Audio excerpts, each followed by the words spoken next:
കുട്ടികൾക്കൊക്കെ വളരെ ഇഷ്ടപ്പെടുന്ന ഒരു ഐറ്റമാണ് മധുരസേവ എന്ന് പറയുന്നത്. ഇതേപോലെ 1 കപ്പ് കടലമാവ് നമുക്ക് ഒന്ന് കുഴച്ചെടുക്കണം. 1/2 കപ്പ് ഇടിയപ്പപ്പൊടി, ഒരു നുള്ളു ഉപ്പ് പൊടിയും കൂടെ അങ്ങോട്ടിട്ട് കൊടുക്കുക. കുറേശ്ശെ വെള്ളം ഒഴിച്ച് നമുക്കിതൊന്ന് മിക്സ് ചെയ്തെടുക്കണം. ചപ്പാത്തിക്കൊക്കെ പരത്തിയെടുക്കുന്നില്ലേ അതേപോലെ തന്നെ വേണം മാവ് കുഴച്ചെടുക്കാനായിട്ട്.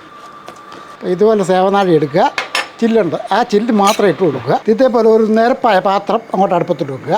സൺഫ്ലവർ ഓയിൽ അങ്ങോട്ട് ഒഴിച്ച് കൊടുക്കുക. ഇതൊന്നിട്ട് കൊടുക്കുക. കുറേശ്ശെ ഇട്ട് വേണം നമുക്കത് വറുത്തെടുക്കാനായിട്ട്. തിരിച്ച് മറിച്ചൊക്കെ ഒന്നിട്ട് കൊടുക്കുക. ഇതേപോലെ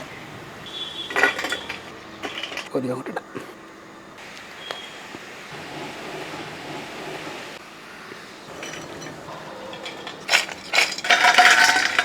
ഇനി നമുക്ക് പഞ്ചസാര സിറപ്പ് ഉണ്ടാക്കണം. 1/2 പാത്രം പഞ്ചസാര എടുത്താൽ മതി. വെള്ളം കൂടെ ഒഴിച്ച് കൊടുക്കുക. ഏലക്കാപ്പൊടി കൂടെ ചേർക്കുകയാണ്. പഞ്ചസാര ഒന്ന് പാനിയായിട്ടുണ്ട്. ഇതിൻ്റെ കളറൊന്നും മാറേണ്ട കാര്യമില്ല. അടുപ്പങ്ങ് നിർത്തും. ആദ്യമേ ഇങ്ങനെ കുറച്ചങ്ങോട്ട് ഒഴിച്ച് കൊടുക്കുക. ഇത് നല്ലപോലെ ഇളക്കി കൊടുക്കുക. ഇനി ഇത് പഞ്ചസാര പൊടിച്ചതാണ്. അപ്പോൾ ബാക്കിയുള്ള ആ പഞ്ചസാര ലായനിയൂടെ അതിലോട്ട് ഒഴിക്കണം. കുറച്ച് പഞ്ചസാര പൊടിയും കൂടെ അങ്ങോട്ട് ഇട്ട് കൊടുക്കുക. തണുത്തതിന് ശേഷം ഒന്ന് മിക്സ് ചെയ്ത് കൊടുക്കുക. മധുരം ഇഷ്ടപ്പെടുന്നവർക്കുള്ള ഒരു ഐറ്റമാണ് മധുരസേവ. ഇതിപ്പം പലർക്കും അറിയാൻ മേത്തർക്കും വേണ്ടി എന്ന് കാണിച്ചു എന്നൊന്നും മാത്രമേ ഉള്ളൂ.